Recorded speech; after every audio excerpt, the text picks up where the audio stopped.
Good morning, dear students. ইয়াৰ আগৰ ক্লাছত আমি নতুন ৰাষ্ট্ৰীয় শিক্ষানীতি অৰ্থাৎ ৰাষ্ট্ৰীয় শিক্ষানীতিৰ বিষয়ে পঢ়িছিলোঁ। ৰাষ্ট্ৰীয় শিক্ষানীতি কেতিয়া গঠন কৰা হয়, কাৰ নেতৃত্বত গঠন কৰা হয় আৰু কিয় গঠন কৰা হয় সেই বিষয়ে আমি ভালকৈ পঢ়িছিলোঁ। নিশ্চয় আশা কৰোঁ তোমালোকৰ মনত আছে। যেই নহওক আমি জানো নতুন ৰাষ্ট্ৰীয় শিক্ষানীতি 1986 চনত গঠন কৰা হয় আৰু কাৰ নেতৃত্বত গঠন কৰা হয়, সেই সময়ৰ প্ৰধানমন্ত্ৰী ৰাজীৱ গান্ধীৰ নেতৃত্বত গঠন কৰা হয়। আৰু কিয় গঠন কৰা হয়, কাৰণ সেই সময়ত দেখা গৈছিলে যে দেশৰ অৰ্থনৈতিক, সামাজিক, ৰাজনৈতিক ইত্যাদি দিশৰ লগতে শৈক্ষিক দিশটো সমানভাৱে আগবঢ়া নাই। আৰু আগত যিবিলাক দুটা আয়োগ গঠন কৰা হৈছে, সেই দুটা আয়োগে শিক্ষাৰ সকলোবোৰ দিশৰ ওপৰত গুৰুত্ব আৰোপ কৰা নাই। সেইকাৰণে শিক্ষাক সকলো দিশৰ লগত সমানে আগবাঢ়ি যাবলৈ আৰু শিক্ষাৰ সকলোবোৰ দিশক স্পৰ্শ কৰি অৰ্থাৎ শিক্ষাৰ সকলোবোৰ দিশক সামৰি শিক্ষাৰ এটা নতুন আয়োগ গঠন কৰিবলৈ সেই সময়ৰ প্ৰধানমন্ত্ৰী ৰাজীৱ গান্ধীয়ে কি কৰিছিলে, মত প্ৰকাশ কৰিছিলে। আৰু এনেকুৱা বিভিন্ন আলোচনা বিলোচনাৰ অন্তত 1986 চনত ৰাষ্ট্ৰীয় শিক্ষানীতি গঠন কৰা হৈছিলে। আমি জানো যে নতুন ৰাষ্ট্ৰীয় শিক্ষানীতি হৈছে এনেকুৱা এটা শিক্ষা নীতি যি শিক্ষা নীতিয়ে শিক্ষাৰ সকলোবোৰ দিশৰ ওপৰতে গুৰুত্ব আৰোপ কৰিছে। এক কথাত আমি ক'ব পাৰোঁ যে নতুন ৰাষ্ট্ৰীয় শিক্ষানীতি হৈছে এনেকুৱা এটা শিক্ষানীতি যি শিক্ষানীতিয়ে শিক্ষাৰ এনেকুৱা এটা দিশ নাই যে য'ত হাত দিয়া নাই, চবতে স্পৰ্শ কৰিছে বা সকলোবোৰ দিশে সামৰি লৈছে। আমি যদি ক'ব যাওঁ নতুন ৰাষ্ট্ৰীয় শিক্ষানীতিয়ে সমতাৰ বাবে শিক্ষা, মহিলাৰ বাবে শিক্ষা, সংখ্যালঘুসকলৰ বাবে শিক্ষা, প্ৰাপ্তবয়স্কসকলৰ বাবে শিক্ষা, গ্ৰাম্য বিশ্ববিদ্যালয়, তাৰপিছত মহিলাৰ সমতাৰ বাবে শিক্ষা, তাৰপিছত মুক্ত বিশ্ববিদ্যালয়, অগতানুগতিক শিক্ষা, প্ৰাপ্তবয়স্কসকলৰ শিক্ষা, তাৰপিছত মাধ্যমিক শিক্ষা, প্ৰাথমিক শিক্ষা, প্ৰাক প্ৰাথমিক শিক্ষা, উচ্চ শিক্ষা, তাৰপিছত আগতীয়া বাল্যকালৰ যতন আৰু শিক্ষা ইত্যাদি সকলোবোৰ দিশৰ ওপৰতে কি কৰিছে, গুৰুত্ব আৰোপ কৰিছে। তো ইয়াৰ উপৰিও আমি আগৰ ক্লাছত পাইছিলোঁ যে নতুন ৰাষ্ট্ৰীয় শিক্ষা নীতিয়ে মাধ্যমিক শিক্ষাৰ বিকাশৰ কাৰণে আৰু প্ৰাথমিক শিক্ষাৰ বিকাশৰ কাৰণে বিশেষকৈ দুটা দিশৰ ওপৰত হাত দিছিলে।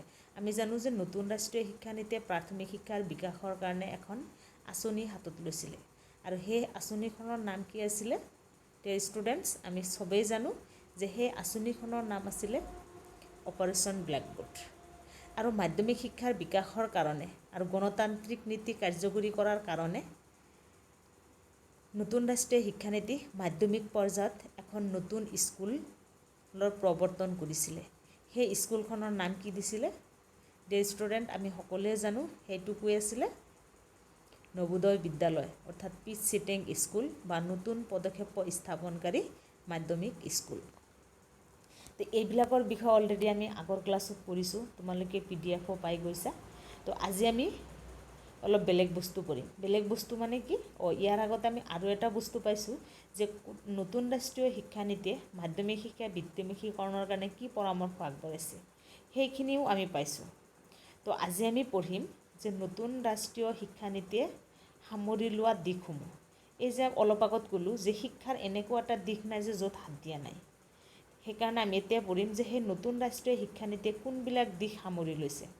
এতিয়া মই তোমালোকক দেখাম চববিলাক দিশেই সামৰি লৈছে। ফাৰ্ষ্টত তোমালোকৰ ইয়াতে দিয়া আছে নাম্বাৰ 1ত প্ৰস্তাৱনা মানে ইন্ট্ৰডাকশ্যন, নাম্বাৰ 2ত দিয়া আছে শিক্ষাৰ প্ৰয়োজনীয়তা আৰু ভূমিকা, নাম্বাৰ 3ত দিয়া আছে ৰাষ্ট্ৰীয় শিক্ষা পদ্ধতি, নাম্বাৰ 4ত দিয়া আছে শিক্ষাত কেন্দ্ৰ আৰু ৰাজ্য চৰকাৰৰ ভূমিকা, নাম্বাৰ 5ত দিয়া আছে সমতাৰ বাবে শিক্ষা।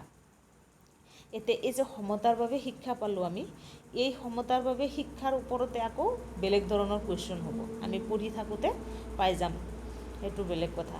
এই যে অনুসূচিত জাতিৰ শিক্ষা, অনুসূচিত জনজাতিৰ শিক্ষা, আন মানে পিছপৰা সম্প্ৰদায়ৰ শিক্ষা, সংখ্যালঘুৰ শিক্ষা, বাধাগ্ৰস্তসকলৰ শিক্ষা, বয়স্ক শিক্ষা, তাৰপিছত বিভিন্ন স্তৰৰ শিক্ষানুষ্ঠানৰ পূৰ্ণ গঠন যেনেকুৱা প্ৰাথমিক শিক্ষা, শিশুকেন্দ্ৰিক শিক্ষা, এই যে স্কুলৰ সুবিধাসমূহ মানে হৈছে তোমাৰ প্ৰাথমিক শিক্ষা আৰু মানে যাক অপাৰেশ্যন ব্লেকবোৰ্ড বুলি কোৱা হয়, পিছলৈ আমি ভালকৈ পঢ়িম।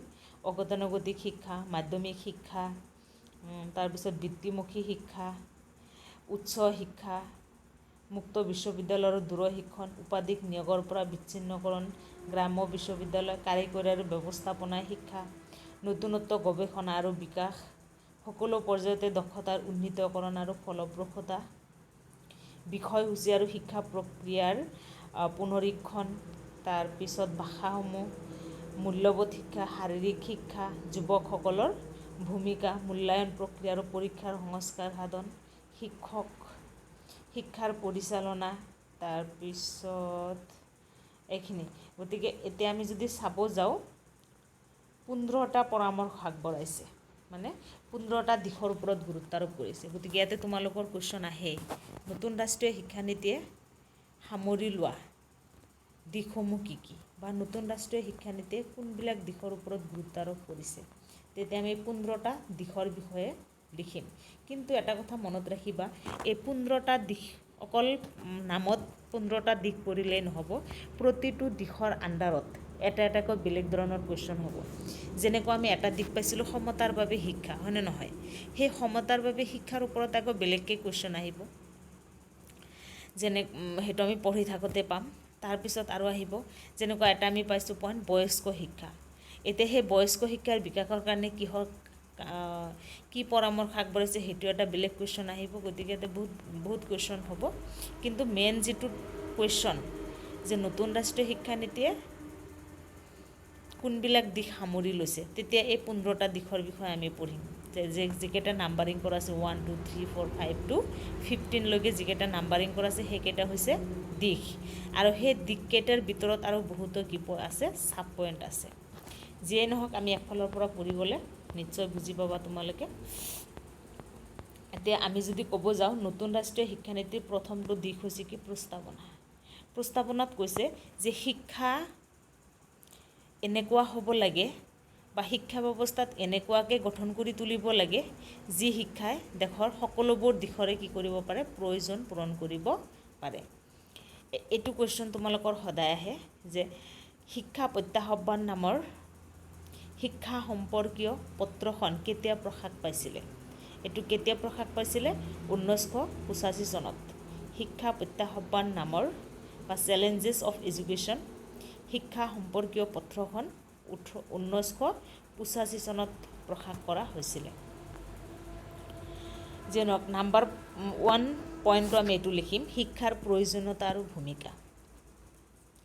ইয়াতে তোমালোকৰ বহুত ডাঙৰ ডাঙৰ দিয়া আছে, হয়নে নহয়? এটা পইণ্টৰ আণ্ডাৰত বহুতখিনি কথা দিয়া আছে, সেইটো তোমালোকে ভালকৈ ঘৰত ৰিডিং পঢ়িবা, পঢ়ি কিনে বুজিবা, আৰু তাৰ পৰা 3-4 লাইন ধুনীয়াকৈ বনাই লিখিবা, মানে শ্বৰ্ট কৰি লিখিবা।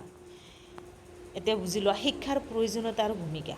এইটো পইণ্টৰ আণ্ডাৰত ভিতৰত কি লিখিছে আমি সেইখিনি নাজানিলেও ওপৰৰ পইণ্টটোৰ পৰা আমি কিন্তু ধুনীয়াকৈ ক'ব পাৰোঁ কি, যে শিক্ষাৰ প্ৰয়োজনীয়তা। আমাৰ সকলোৰে শিক্ষাৰ প্ৰয়োজনীয়তা আছে, হয়নে নহয়? আমাৰ শিক্ষাৰ প্ৰয়োজনীয়তা সকলোৰে আছে, চব মানুহৰে আছে। দেশৰ কাৰণেও আমাৰ শিক্ষাৰ প্ৰয়োজন, মানৱ জাতিৰ উন্নতিৰ কাৰণে শিক্ষাৰ প্ৰয়োজন, হয়নে নহয়? গতিকে আমি লিখিম যে নতুন ৰাষ্ট্ৰীয় শিক্ষানীতিয়ে সামৰি লোৱা এটা গুৰুত্বপূৰ্ণ দিশ হৈছে শিক্ষাৰ প্ৰয়োজনীয়তা আৰু ভূমিকা।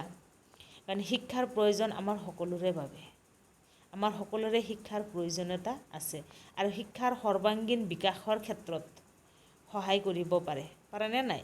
গতিকে শিক্ষাৰ সকলোবোৰ দিশৰ বিকাশ সাধন কৰি এখন দেশক উন্নতিৰ শিখৰলৈ আগবঢ়াই লৈ যোৱাত শিক্ষাই এক গুৰুত্বপূৰ্ণ ভূমিকা পালন কৰে। সেইটো এটা পইণ্ট। ছেকেণ্ড পইণ্টটো আহিলে তোমাৰ ৰাষ্ট্ৰীয় শিক্ষা পদ্ধতি। ৰাষ্ট্ৰীয় শিক্ষা পদ্ধতি বুলি কোৱাৰ লগে লগে আমি কি বুজি পাম, 10+2+3। ৰিমেম্বাৰ ওৱান থিং, এটা কথা মনত ৰাখিবা, ইয়াতে 10+2+3 সূত্ৰটো কোনে আগবঢ়াইছিলে? আমি সকলোৱে জানো কোঠাৰী আয়োগে আগবঢ়াইছিলে, হয়নে নহয়? কিন্তু এটা কথা মনত ৰাখিবা, কোঠাৰী আয়োগে এই সূত্ৰটোৰ প্ৰৱৰ্তন কৰিছিলে, কিন্তু শিক্ষাৰ ক্ষেত্ৰত কাৰ্যকৰী কৰি তুলিছিলে কোনে?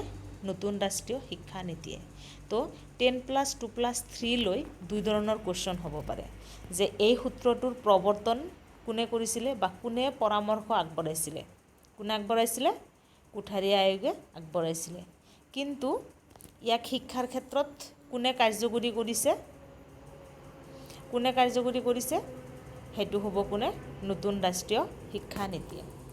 সেইকাৰণে আমি ইয়াতে লিখিম যে নতুন ৰাষ্ট্ৰীয় শিক্ষা নীতিয়ে জাতি, ধৰ্ম, বৰ্ণ, লিংগ নিৰ্বিশেষে সকলোকে সমানভাৱে শিক্ষা প্ৰদান কৰাৰ অৰ্থে কোঠাৰী আয়োগে আগবঢ়োৱা 10+2+3 শিক্ষাৰ গাঁথনিটো শিক্ষাৰ ক্ষেত্ৰত কাৰ্যকৰী কৰি তুলিছে। ইয়াৰে প্ৰথম 10 বছৰৰ 5 বছৰ প্ৰাথমিক শিক্ষা, কিতাপত দিয়া আছে ধুনীয়াকৈ, 3 বছৰ উচ্চ প্ৰাথমিক আৰু 2 বছৰীয়া মাধ্যমিক শিক্ষাৰ বাবে প্ৰযোজ্য হ'ব। গতিকে ইয়াতে বহুত দিয়া আছে, আমি ইমান বহুত লিখিব নালাগে, পঢ়িবা গোটেইখিনি বুজিবৰ কাৰণে, কিন্তু ধুনীয়াকৈ লিখিবা কি যে নতুন ৰাষ্ট্ৰীয় শিক্ষানীতিয়ে জাতি, ধৰ্ম, বৰ্ণ, লিংগ নিৰ্বিশেষে সকলো লোককে সমানভাৱে শিক্ষা প্ৰদান কৰাৰ উদ্দেশ্যে কোঠাৰী আয়োগে আগবঢ়োৱা 10+2+3 শিক্ষাৰ গাঁথনিটো গোটেই ভাৰতবৰ্ষতে কাৰ্যকৰী কৰিছে। আৰু তাৰে এই 10 বছৰৰ 5 বছৰ হৈছে প্ৰাথমিক শিক্ষা আৰু বাকী 5 বছৰ থাকে ন, আৰু সেই বাকী 5 বছৰৰ 3 বছৰ হৈছে উচ্চ প্ৰাথমিক আৰু 2 বছৰ হৈছে মাধ্যমিক শিক্ষাৰ বাবে প্ৰযোজ্য হ'ব। গতিকে এইখিনি এটা। তাৰপিছত আহিলে শিক্ষাত কেন্দ্ৰ আৰু ৰাজ্য চৰকাৰৰ ভূমিকা। তোমালোকে পলিটিকেল ছায়েন্সত পাইছে চাগে যে আমাৰ সূচী থাকে কেইটা? 3টা, যেনেকুৱা কেন্দ্ৰীয় সূচী, ৰাজ্যিক সূচী আৰু সমৱৰ্তী সূচী। এতিয়া কিছুমান বিষয় আমাৰ সমৱৰ্তী সূচীত আছে, তাৰে এটা বিষয় হৈছে কি? শিক্ষা। সমৱৰ্তী সূচী মানে সেইটো কেন্দ্ৰীয় চৰকাৰৰো দায়িত্ব আছে, ৰাজ্যিক চৰকাৰৰো দায়িত্ব আছে। আকৌ কিছুমান বিষয় হৈছে তোমাৰ কেন্দ্ৰীয় চৰকাৰৰ আণ্ডাৰত কিছুমান বিষয়, যেনেকুৱা মিলিটাৰী, হয়নে নহয়? আৰ্মিবিলাকৰ দায়িত্ব কাৰ আণ্ডাৰত আছে? কেন্দ্ৰীয় চৰকাৰৰ আণ্ডাৰত আছে। আকৌ আছাম পুলিচৰ দায়িত্বটো কাৰ আণ্ডাৰত আছে? অসম চৰকাৰৰ আণ্ডাৰত আছে, মানে আছাম গভৰ্ণমেণ্টৰ আণ্ডাৰত আছে। কিন্তু শিক্ষাটো হৈছে এনেকুৱা এটা বিষয় যি বিষয়টো দুটা সূচীতেই আছে, কেন্দ্ৰীয় চৰকাৰৰ দায়িত্ব আছে, ৰাজ্যিক চৰকাৰৰ দায়িত্ব আছে। এতিয়া কথা হ'ল এই যে সূচী, কেন্দ্ৰীয় সূচী আৰু ৰাজ্যিক সূচী, এই দুটাত মানে শিক্ষাটো এই দুটাত অন্তৰ্ভুক্ত কৰা হৈছে, আৰু যাক কি কোৱা হয়? সমৱৰ্তী সূচী। সেইটো কেতিয়া কৰা হৈছে? 1976 চনৰ সংবিধানৰ সংশোধন অনুসাৰে শিক্ষাক সমৱৰ্তী সূচীত অন্তৰ্ভুক্ত কৰা হয়। অৰ্থাৎ শিক্ষাৰ ক্ষেত্ৰত কেন্দ্ৰীয় চৰকাৰ আৰু ৰাজ্যিক চৰকাৰৰ সমানে কি আছে? দায়িত্ব আছে। এইটো। ইয়াৰ পিছত আহিলে সমতাৰ বাবে শিক্ষা। সমতা মানে আমি কি বুজোঁ? ইকুৱেলিটি মানে হৈছে সমতা, মানে চবকে সমান। এটা আমি ক'ম যে নতুন ৰাষ্ট্ৰীয় শিক্ষা নীতিয়ে সমাজৰ পৰা ভিন্নতা দূৰ কৰি সমাজত সমতা স্থাপন কৰাৰ উদ্দেশ্যে আৰু জাতি, ধৰ্ম, বৰ্ণ, লিংগ নিৰ্বিশেষে সকলোকে সমানভাৱে শিক্ষা প্ৰদান কৰাৰ উদ্দেশ্যে সমতাৰ বাবে শিক্ষাৰ দিশটো সামৰি লৈছে। আৰু সেই সমতাৰ বাবে শিক্ষাৰ দিশটো সামৰি লৈ কিছুমান বিশেষ দিশৰ ওপৰত গুৰুত্ব আৰোপ কৰিছে। তো ইয়াতে তোমালোকৰ সমতাৰ বাবে শিক্ষা, তোমালোকে যদি পইণ্টটো লিখা, এটা কথা মনত ৰাখিবা, বি কেয়াৰফুল। ইয়াৰ আগতে বহুত ষ্টুডেণ্টক মই ভুল কৰা দেখা পাওঁ, যিটো হৈছে কি এই যে আহে নতুন ৰাষ্ট্ৰীয় শিক্ষানীতিৰ মূল দিশসমূহ কি, এইবাৰ আহে যেনেকুৱা লিখি আহিলে আৰু যে কেন্দ্ৰীয় শিক্ষাত প্ৰয়োজনীয়তা আৰু ভূমিকা, তাৰপিছত ৰাষ্ট্ৰীয় শিক্ষা পদ্ধতি, শিক্ষাত কেন্দ্ৰ আৰু ৰাজ্য চৰকাৰৰ ভূমিকা, তাৰপিছত লিখিলে সমতাৰ বাবে শিক্ষা। কেই নম্বৰ পইণ্ট লিখিলে? 4 নম্বৰ বা 5 নম্বৰ পইণ্ট লিখিলে। তাৰপিছত 6 নম্বৰ পইণ্ট লিখিলে মহিলাৰ সমতাৰ বাবে শিক্ষা, অনুসূচিত জাতিৰ শিক্ষা। এনেকৈ লিখিলে কিন্তু নহ'ব, কাৰণ আমি জানো যে নতুন ৰাষ্ট্ৰীয় শিক্ষানীতিয়ে মূল দিশ কেইটা সামৰি লৈছে? 15টা সামৰি লৈছে। আমি সেই মূল পইণ্ট 15টাই লিখিব লাগিব, কিন্তু তাৰ ভিতৰত যিবিলাক চাব পইণ্ট আছে সেইবিলাকক যদি তুমি মূল পইণ্ট বুলি লিখি দিয়া তেতিয়াহ'লে নহ'ব। ইয়াতে যদি তুমি লিখা যে সমতাৰ বাবে শিক্ষা এটা পইণ্ট, মহিলাৰ সমতাৰ বাবে যদি লিখা এটা পইণ্ট, সেনেকৈ নহ'ব। কিন্তু ইয়াতে বেলেগ কুৱেশ্যন আহিব, তেতিয়া এইবিলাক লিখিব লাগিব। যেনেকুৱা এনেকৈ আহিব যে সমতাৰ বাবে শিক্ষা বুলিলে কি বুজা? 2 নম্বৰ। তাৰপিছত আহিব নতুন ৰাষ্ট্ৰীয় শিক্ষানীতিয়ে সমতাৰ বাবে শিক্ষাৰ কাৰণে কোনবিলাক দিশ সামৰি লৈছে বা কোনবিলাক দিশৰ ওপৰত গুৰুত্ব আৰোপ কৰিছে? সমতাৰ বাবে শিক্ষাৰ কাৰণে কোনবিলাক দিশৰ ওপৰত গুৰুত্ব আৰোপ কৰিছে, তেতিয়া আমি পাম এইবিলাক দিশ: মহিলাৰ সমতাৰ বাবে শিক্ষা, অনুসূচিত জাতিৰ শিক্ষা, এইবিলাক। গতিকে এইটো সমতাৰ বাবে শিক্ষা, ঠিক আছে।